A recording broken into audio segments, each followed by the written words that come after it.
Entre beauté et hospitalité sans pareil, c'est une Afrique riche dans sa diversité, une Afrique ancestrale. Un destin commun, une même route, un même chemin, celui de la prospérité. Brassage des cultures et civilisations. Brassage, votre émission socio-culturelle Sur Ifriqiya FM.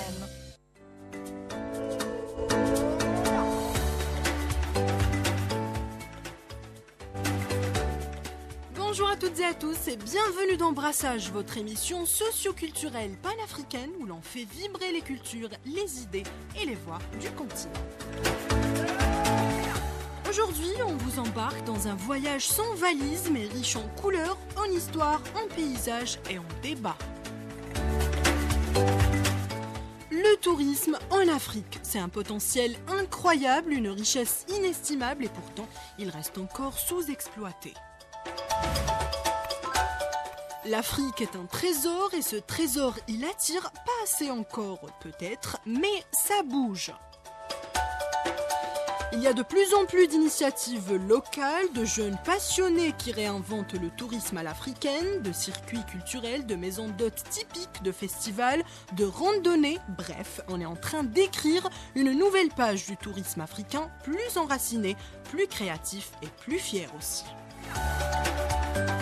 Comment continuer à valoriser ce que nous avons, comment encourager les Africains à découvrir d'abord leur propre continent et comment transformer nos villages, nos traditions, notre art de vivre en expérience unique pour le monde entier.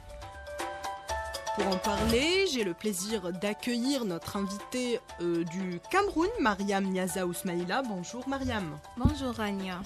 Et bien sûr, mes trois compagnons de route habituels, toujours prêts pour une belle traversée radiophonique. Depuis Brazzaville, ils nous partagent des réflexions toujours bien ficelées. Salut Varso. Bonjour Anya, bonjour à tout le monde. Du Sénégal, pays de la Teranga, il a le sens de l'accueil, mais aussi celui de l'analyse. Bonjour Mohamedou. Bonjour Anya et bonjour à nos auditeurs et auditrices. Et depuis le Cameroun, entre les montagnes et les traditions, il a toujours une anecdote en poche. C'est Alamine. Bonjour Alamine. Bonjour Anya, bonjour chers auditeurs.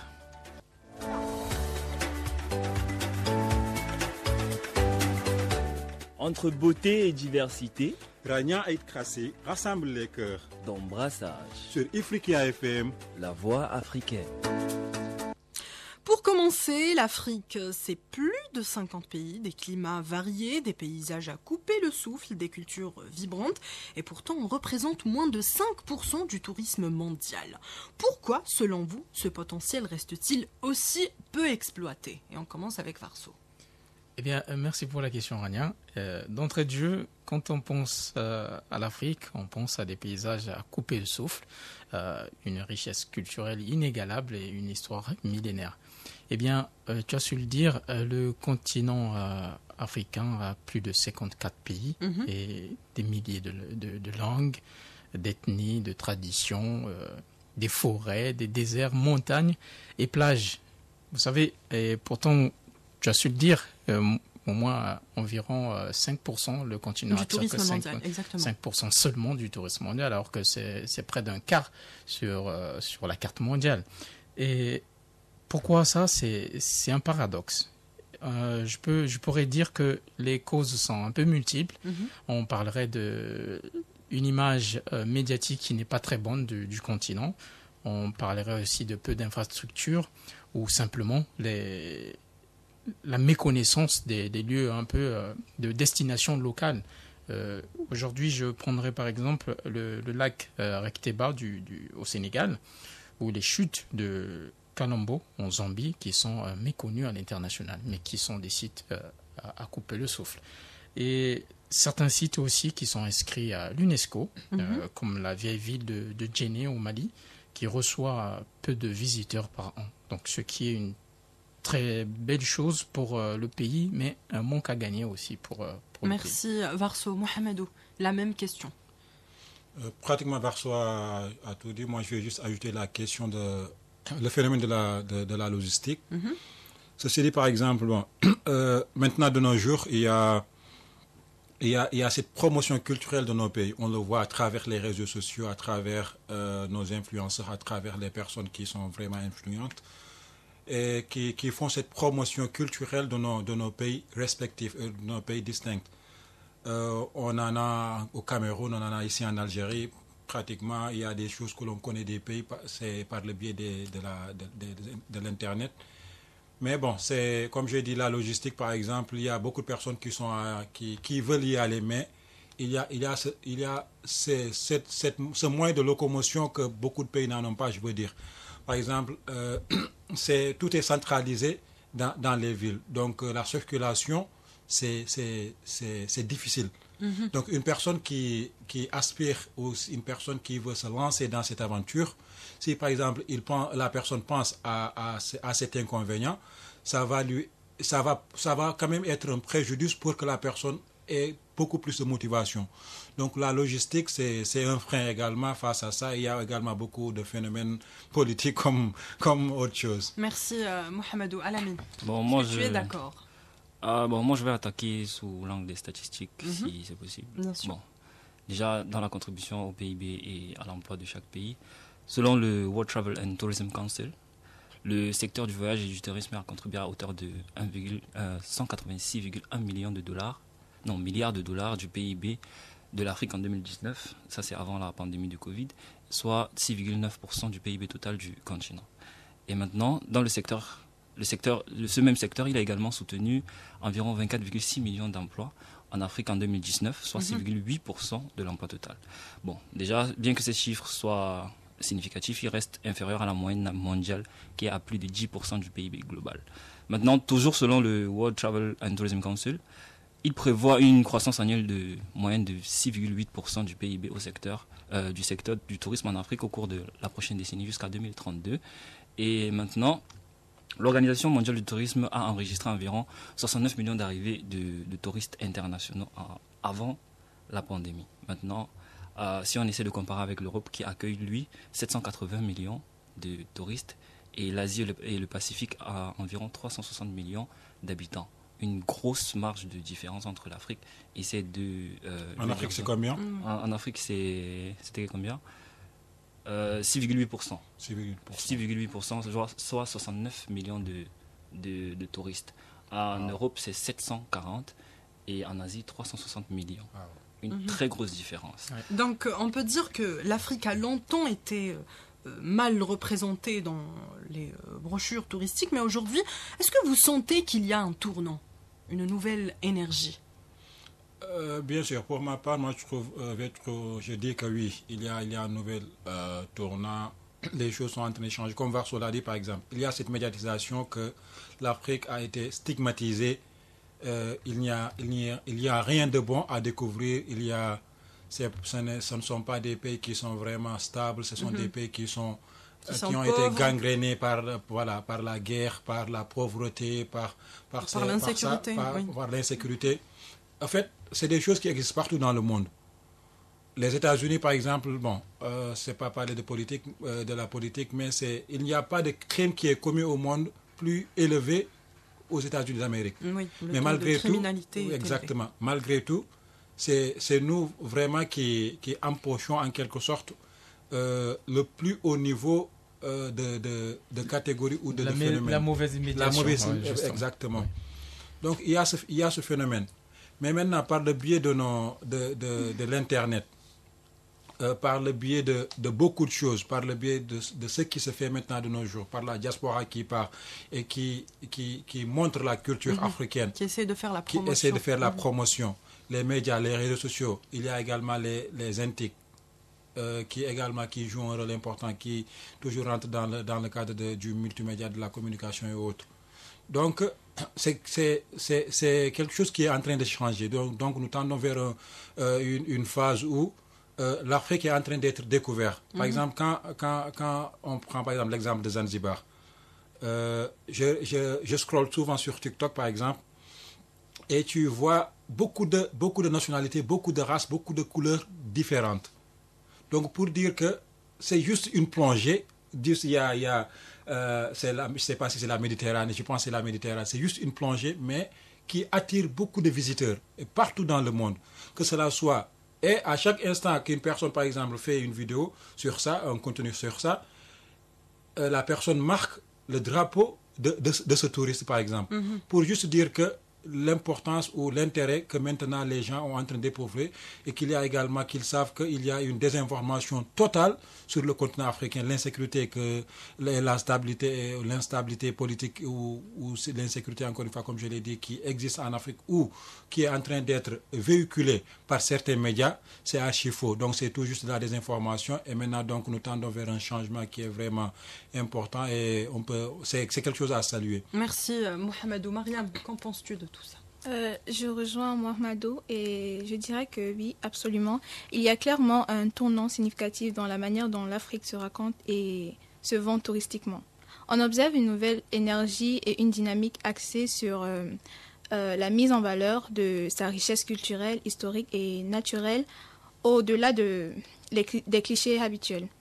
Historiquement, le discours touristique sur l'Afrique a souvent été dominé par des images de safari, de pauvreté ou de conflits. Cependant, de plus en plus de pays africains, d'opérateurs touristiques locaux et d'acteurs culturels prennent les rênes pour, pour redéfinir cette narration. Merci Mariam. Varso, est-ce que tu dirais que ce n'est pas seulement une question de manque, mais de mise en lumière et de mise en valeur? Eh bien, Rania, c'est une très belle question, parce qu'il faut bien mettre dans le contexte qu'il s'agit de mise en lumière, et pas question de manque. On ne parlerait pas de manque, parce que le continent est très riche, et malheureusement, il est mal promu. Donc c'est ce que je dirais. L'absence de communication professionnelle, de marketing ciblé, aujourd'hui on parle de marketing, de stratégie marketing, ou de plateformes de réservation régionale freine justement la visibilité de celle-ci. Je prendrai l'exemple sur certains sites naturels comme le massif de l'Enidi, que vous pouvez visiter justement au Tchad, qui sont des merveilles, mais peu documentées malheureusement. Je disais qui est peu documenté malheureusement, et je ne resterai pas sur cette mauvaise ligne, parce que toutefois la tendance est en train de changer. Donc j'illustrerai deux exemples. Des pays comme le Rwanda aujourd'hui ont misé sur une stratégie claire et efficace de promotion. On peut voir allégorie, sécurité et écotourisme. Vous verrez également sur certains maillots de foot floqués Visite Rwanda, ou récemment, vous verrez également, plus récemment sur RDC. Donc, vous pouvez, je pense, c'est le nouveau maillot pour ne pas faire la pub, de Monaco. Vous verrez Visite RDC. Donc, ce qui est une très bonne chose. Arsenal aussi. Arsenal aussi. Voilà. Donc, ce qui reflète justement une bonne stratégie de visibilité à l'échelle mondiale, ce qui donne la possibilité de pouvoir promouvoir ce qui est le tourisme au pays. Et justement, on commence à voir aujourd'hui de plus en plus d'Africains qui veulent découvrir les coins moins connus du continent. Moi aussi, je peux donner quelques exemples. Oui, Alamine. On a le Ghana, par exemple. Il y a plein de sites. Et il y a la campagne Year of Return qui a encouragé la diaspora africaine à visiter le pays. Ça a stimulé le tourisme culturel et mémoriel. Et également en Afrique du Sud, qui promeut le tourisme durable avec des hébergements climatiques neutres et la mise en valeur de la biodiversité. Au Sénégal aussi, il y a une stratégie qui mise sur le tourisme culturel, notamment autour de l'île de Gorée et les festivals comme le Festival du Jazz, qui est un festival international déjà. Et ça diversifie également son œuvre au-delà des plages et consorts. Il y a également le Malawi avec le festival Lake of Stars sur les rives du lac Malawi qui met en avant la musique et les arts. Et ça contribue vraiment à la promotion du tourisme dans le pays. Merci Alamine. Mohamedou, quelles belles initiatives locales qui t'ont marqué dernièrement, des choses qui marchent même à petite échelle? Moi je dirais que c'est d'abord cette idée, le concept de valorisation de ce qui nous est très cher, de ce que nous avons ne serait que de plus petit. Ceci, qu'est-ce que je veux faire entendre par là? Ceci dit, quelle que soit l'envergure d'une chose, quelle que soit l'envergure ou le potentiel qu'un lieu peut avoir, on doit le valoriser, on doit sans vraiment être fier. Je vais donner un exemple, par exemple, le lac Rose au Sénégal. Le lac Rose, comme son nom l'indique, c'est un lac qui est rose. Maintenant, au fil du temps, il y a... Ce n'est pas bleu. Ah, oui, comme son nom l'indique, c'est vraiment un lac de couleur rose. Maintenant, au fil du temps, le lac a perdu sa couleur. À cause voilà, d'une pollution écologique, à cause de ça, parce que nous n'avons pas su bien gérer cet écosystème et le conserver. Et ça peut faire quelque chose de très, ça peut être quelque chose de très bénéfique. Mais au fur et à mesure que nous avons compris ça, les autorités locales ont pris l'initiative de faire une rénovation. Maintenant, par le biais des experts, par l'expertise des experts et tout, ils ont fait en sorte que le lac a retrouvé sa couleur rose et ça a commencé encore à accueillir des touristes, des touristes. Il y a également les îles du Saloum, c'est au Sénégal, c'est excessivement important et également profitable pour le Sénégal et pour l'Afrique. Parce que quand, par exemple, on parle du Sénégal, on parle du Cameroun, on parle du RDC, on parle également de l'Algérie, c'est quelque chose qui a une envergure locale. Mais ça ne va pas juste profiter à l'Algérie, ça ne va pas juste profiter au Sénégal ou le Cameroun. Ça va avoir une portée continentale. Aujourd'hui, quand on va dire l'Algérie, on va dire c'est où? C'est en Afrique. Quand on dit le Cameroun, on ne va pas dire c'est le continent juste, on va dire c'est le continent africain. Donc c'est quelque chose, moi je pense que c'est quelque chose qui marque le plus. Le fait que nous ayons cette idée, la conscience que ce que nous avons, c'est vraiment quelque chose de très précis. Tu m'as fait penser à une jeune femme en Algérie, plus précisément dans la wilaya de Tizi Ouzou, qui a transformé la maison de ses grands-parents en maison d'hôtes. Elle propose des plats traditionnels, des visites du village et même des ateliers de cuisine. Et justement, c'est authentique et c'est magnifique. C'est à saluer, c'est des choses à saluer. Donc l'initiative, c'est quelque chose d'abord qui est mental. Avant d'arriver d'abord à la logistique, avant d'arriver d'abord au matériel. Exactement.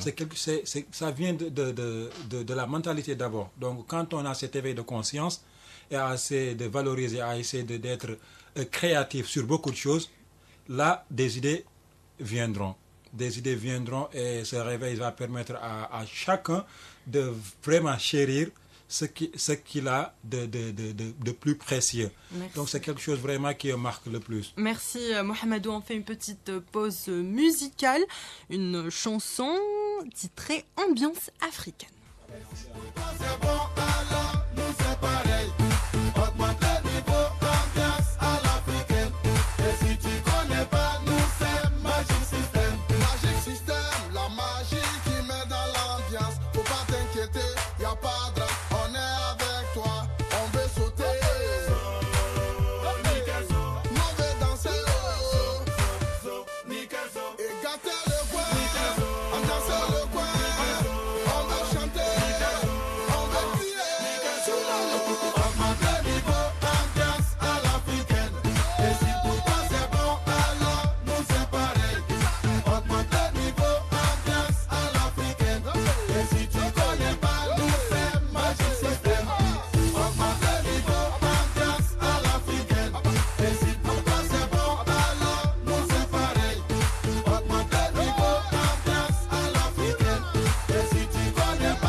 Voilà, c'est ça.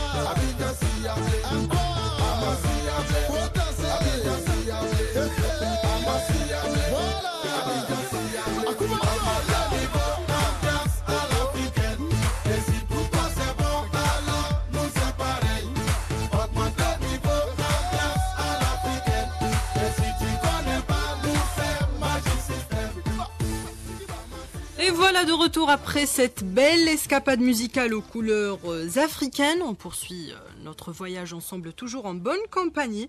On parlait des Africains qui inventent un tourisme à leur image. Souvent on pense que le tourisme est destiné aux étrangers. Mais est-ce que vous sentez que les Africains recommencent à voyager chez eux et à découvrir leur propre patrimoine? Alamine. Bon, avant de répondre, j'aimerais revenir sur les initiatives les initiatives, très belles initiatives locales, oui. Par exemple. Moi, je m'attarde un peu sur le Cameroun, qui est mon pays. Bien sûr. Bon, il y a une initiative notable qui est la promotion du tourisme gastronomique au Cameroun. Et ça vise à valoriser les traditions culinaires locales comme attrait touristique majeur. Ceci en collaboration avec l'UNESCO qui est partenaire. Avec le gouvernement norvégien également, et ils soutiennent également la conservation communautaire et le tourisme durable par les sites du patrimoine mondial comme la réserve de faune du Dja. Il y a également une initiative pour le tourisme local qui est encouragée avec le fonds d'équipement et d'intervention intercommunautaire, le FECOM, qui finance la construction ou la rénovation d'infrastructures touristiques dans diverses communes. Il y a également l'application Tour Cameroun, qui a aussi été développé pour guider les touristes vers plus de 145 sites et fournir des informations pratiques aux touristes. Maintenant, j'aimerais ajouter le développement du tourisme interne, parce que le gouvernement encourage le développement du tourisme à travers des programmes scolaires et des campagnes publicitaires pour que les Camerounais deviennent les premiers ambassadeurs de leur propre patrimoine, le patrimoine du pays, quoi. Merci. Maintenant, sur les recommandations, le sentiment que les Africains recommencent à voyager chez eux, il y a une croissance du tourisme domestique, dans la mesure où le tourisme est devenu un moteur important de la reprise du secteur en Afrique, surtout après la pandémie. Il y a des pays comme l'Afrique du Sud, l'Égypte, l'Algérie, qui ont vu une forte augmentation de la valeur des voyages domestiques dépassant souvent le niveau d'avant 2019. Parce qu'avant 2019, la majorité des touristes venaient d'ailleurs. De l'étranger. Et à cause des restrictions frontalières, le peuple a décidé, ou je ne sais pas si c'est décidé, de voyager plus, quoi. Les populations locales, en particulier les jeunes, ont commencé à s'intéresser à l'exploration de leur propre pays et également des vacances axées sur le patrimoine qui monte en puissance avec cela. Il y a par exemple le Heritage Holidays qui est une sorte de tour, si je peux dire comme ça, dont les voyageurs, surtout les jeunes adultes, cherchent à explorer leur histoire familiale déjà, leurs racines culturelles et à mieux comprendre leurs origines. Déjà en Afrique du Sud par exemple, 75% des citoyens ont déjà effectué ou prévoient de faire de tels voyages. Et c'est une démarche profonde qui va au-delà de la simple détente. Donc ils vont vers leurs racines pour découvrir qui ils étaient auparavant, pour qu'ils se connaissent mieux maintenant. Merci Alamine. Mariam, il y a de plus en plus de touristes africains, surtout jeunes, qui veulent découvrir d'autres pays du continent, n'est-ce pas? Oui, exactement. Mohamedou, est-ce que c'est la même chose au Sénégal? C'est bien sûr, c'est la même chose. C'est juste comme je l'ai dit juste dans la première partie. On éprouve maintenant cet intérêt de pouvoir découvrir d'abord ce que nous avons de plus précieux. Parce que moi je trouve des fois un peu bizarre, pour ne pas être un peu rude ou pour ne pas être un peu strict, mais c'est un peu bizarre par exemple qu'une personne étrangère éprouve de l'intérêt sur ton pays sans toi que tu aies d'abord cet amour, la passion de pouvoir d'abord découvrir chez toi. Par exemple, imagine, je vais prendre exemple sur moi-même. J'ai été au Sénégal, c'est mon pays, mais j'ai visité que 2 régions et il y a 14 régions. Or que nous avons beaucoup de choses. Et Inch'Allah, bon, je me dis que peut-être à mon retour, je prendrai quand même le temps de découvrir Tout le Sénégal. Pas tout le Sénégal quand même, puisque Moi, le je trouve temps que ne va ça pas, change. Oui. le temps ne va pas le permettre, mais quand même, au moins faire, même si c'est 7 régions en une décennie. Il y a 14 régions. Cette région en une décennie. Disons, c'est petit. bien, C'est petit. C'est pas petit. C'est petit. Non, pour une personne qui a fait Mohamedou, 25 ans, Une décennie, c'est 10 ans. qui a frère. fait 25 ans pour 2 régions. Mohamedou, moi je trouve que ça change parce que la plupart, actuellement, la majorité des familles, même s'ils sont la plus modeste que les plus modestes possibles, pendant les vacances, pendant les congés, ils s'offrent des petits voyages qui sont pas très chers au sein du pays. Moi, par exemple, j'en ai fait plusieurs avec la famille, parti par exemple à Kribi, à Limbe, à Douala, à Edea, juste pour visiter. Moi, je parle de ma, Oui, de du sa point de vue personne, de ma personne. Je te dis, perspective- pourquoi je te dis cela perspective. Perspective personnelle, je te dis cela parce que le temps ne peut pas être court pour toi. 10 ans, c'est trop pour visiter que cette région. Imagine, tu as une C'est un période exemple, entre guillemets. Je dis pas que Mahamadou, je vais rien faire. Mahamadou, alors, Mais Laissez-le. exactement cette région. en 10 ans. Cette région en 10 ans. Eh bien, on souhaiterait, Mahamadou, par rapport pour le bien de nos auditeurs et auditrices, que tu nous dises que C'est je un vais exemple. améliorer. Je vais faire plus L'essentiel, c'est de découvrir. Exactement. Oui. Le concept, c'est Sénégal. ça. En fait, le Exactement. concept, c'est ça. En fait, Donc, ce qui est bien, juste c'est que pour donner l'envie l'idée. est déjà là. S'il y a déjà l'envie, Exactement. ça prouve que ça change. Ce n'est plus seulement les étrangers qui Bon, veulent découvrir nos pays. il faut aussi le dire que c'est une volonté personnelle aussi. Exactement. Parce que moi, j'en ai croisé pas mal d'amis ici, que ce soit à la fac ou autre. Quand on discute, la personne me dit, moi, j'ai visité que, par exemple, ici, moi, j'ai Exactement. visité que 3 wilayas. Moi, je lui dis, Pourtant, moi, j'ai visité 3 plein. wilayas Oui. nous avons 58. plusieurs. On a 58. 58. Oui, là. Oui, Et 58. moi, je les cite les wilayas que j'ai visités à l'époque, pendant qu'on a eu cette discussion, j'étais à 16. Donc, je l'ai cité, ce que j'ai visité. Je dis, mais comment tu as fait? Mais regarde, toi, tu es ici depuis, tu n'as pas eu le temps d'aller, par exemple, à Tibérine voir les grottes ou encore voir les monastères de... Ouais. Voir les monastères. Tu sais qu'est-ce qui pousse cela de mon point de vue? C'est parce que nous, on a toujours, on pense toujours ce que l'on a, c'est quelque chose d'acquis, même si c'est quelque chose de très précieux. Exactement. Donc toi, par exemple, tu vas te rendre compte, l'Algérie, les lieux touristiques qu'il a, c'est énorme, c'est magnifique. Énorme, c'est Donc magnifique. tu as es plus algérien mais que, moi, que lui. par exemple, la personne qui se dit algérienne ou la personne qui se dit sénégalaise, je se dis que bon, c'est au Sénégal, donc je suis là, donc Je suis là, j'aurai j'aurai le temps, voilà, j'aurai le temps d'avoir. tu vois, donc c'est un peu ça. C'est pour cela que j'ai dit à 10 ans, une décennie, donc cette ville. Ça, c'est juste un exemple. Mais je pense qu'on peut faire plus. Oui, Oui. oui, On bien peut sûr. faire plus. Oui. On fait En déjà une année plus. même, on peut visiter même Absolument. deux régions, même si on a les vacances que chaque 3 mois ou autre. Mais c'est juste, voilà, le point de vue et on peut l'élargir. Cela dépend de la perspective de la personne. Merci, Selon moi, Mohamedou. on fait même déjà plus parce que voilà, Varso, lui, il est algérien, même plus que algérien. Alors, on va rêver un peu pour finir. Si vous pouviez imaginer le tourisme africain idéal dans 10 ans, dans une décennie, à quoi il ressemblerait? Varso, Eh bien, quand je on vous prend laisse le temps d'imaginer.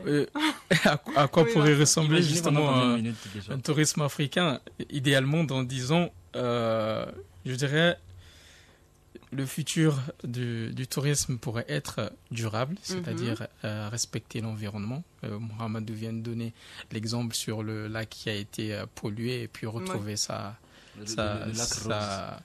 nature. Il y a aussi l'inclusivité, donc être inclusif, donc ce qui doit bénéficier pour les communautés aussi locales, on doit le voir, parce que très souvent, quand on voit des sites touristiques, on voit juste l'argent qui part au trésor et la communauté locale, des fois, ne voit pas les retombées du tourisme. Il y a aussi le côté africain d'abord, donc pensé par et pour les Africains. Et dernière chose, rester connectés. Nous avons la digitalisation, l'intelligence artificielle et la flexibilité de pouvoir visiter des sites touristiques dans nos pays respectifs. Moi, je dirais une libre circulation touristique entre pays africains. Exactement. Et des circuits qui respectent l'environnement et les cultures surtout. Mohamedou. En une décennie, Oui. on fera plus de 7 pays africains. Heureusement. Ouais, on fera plus de 7 pays africains. Moi, je veux dire que en 10 ans, en tout cas, le tourisme, que cela soit interafricain ou inter aussi également continental, quand même, l'Afrique va quand même dépasser là où nous sommes. Je vais juste m'attarder un peu à citer quelques exemples. D'accord. Un exemple. Par exemple, je vais prendre par exemple l'exemple de la Namibie. Ils ont mis en place, ils veulent créer une ville futuriste. Ceci dit, Silicon Savannah. Savannah. Silicon Savannah. Ceci dit, c'est une ville futuriste. Et ces initiatives, par exemple, que le gouvernement namibien a mis en place, ça attire beaucoup de personnes. Et imagine également le potentiel de l'Algérie que fait maintenant sur le tourisme en faisant des séminaires, des colloques sur le marketing touristique que nous avons assisté l'année passée. Donc ça permet... une foire de exactement, tourisme qui va se exactement. tenir, Et par exemple, quand on part aussi là aux foires à la SAFEX, par exemple, moi, j'avais un prospectus que j'avais même eu à demander sur, par exemple, sur les villes potentielles qu'on peut découvrir. On m'a proposé Timimoun et autres. Donc, pour juste dire que maintenant, on est en train de faire cette valorisation et ça a commencé dès aujourd'hui, ça a commencé ces derniers temps, ces dernières années. Maintenant, d'ici 10 ans, je pense que ça va être un boom explosif, sincèrement parlé. Merci Mohamedou. Alamine, bon. Moi, le tourisme idéal dans 10 ans, c'est vrai, le temps nous court à la gorge, mais je vais être un peu comme Mohamed. Juste un peu. Je dirais que c'est d'abord un tourisme intra-africain et africain diaspora qui serait dominé par des voyages africains au sein du propre continent et par les visites des membres de la diaspora, avec des infrastructures modernes et éco-responsables, dont tu as souligné tout à l'heure, et une offre diversifiée, authentique, c'est-à-dire du tourisme culturel mémoriel, du tourisme gastronomique, du tourisme d'aventure et de nature, ou du tourisme urbain, ou bien du tourisme de bien-être, pour diversifier les choses. Avec une technologie au service de l'expérience du voyageur, pour satisfaire les besoins, les demandes et les manquements de chaque voyageur. Également des communautés locales au cœur du développement touristique, une communauté accueillante, ouverte et très accueillante, je dirais comme ça, avec une image de marque forte et positive. C'est-à-dire une population qui met en avant son pays, ses richesses et son identité à elle-même. Et enfin, un leadership africain sur les scènes touristiques mondiales pour promouvoir l'Afrique, le tourisme africain au-delà des frontières africaines. Merci Alamine. Mariam. Pour moi, je dirais qu'un tourisme africain idéal dans 10 ans, selon moi, serait un secteur florissant, diversifié et profondément ancré dans les valeurs du développement durable et de l'inclusion. Ce serait un tourisme qui élève le continent, qui éduque, qui unit et qui fait de l'Afrique un rêve, une expérience et un voyage de cœur. Merci Mariam. Moi je vous le dis, j'achète mon ticket tout de suite. Alors le tourisme ce n'est pas juste une industrie, c'est une manière de tisser des liens, de valoriser ce qu'on a, de raconter notre histoire avec fierté et avec cœur. L'Afrique n'a pas besoin de se réinventer pour être belle, elle l'est déjà. Il suffit maintenant de la montrer, de l'expliquer, de l'ouvrir à elle-même et au monde. Merci à Mariam, merci à mes chroniqueurs pour ce bel échange. Merci à Lies Kerbash à la réalisation et à Linda à la barre technique. Et merci à vous, chers auditeurs, pour votre fidélité. On se retrouve la semaine prochaine, même heure, même station, pour un nouveau numéro de Brassage.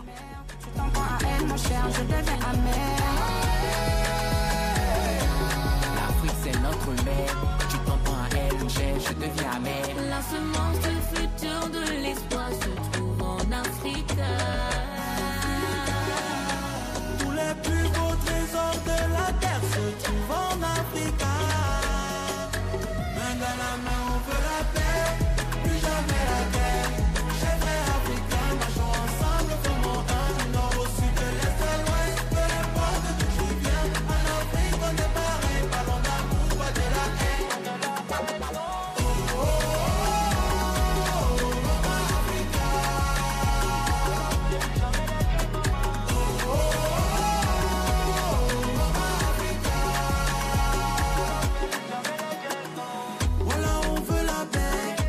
la guerre, maman. Seigneur, pour nos prières, l'Afrique est sous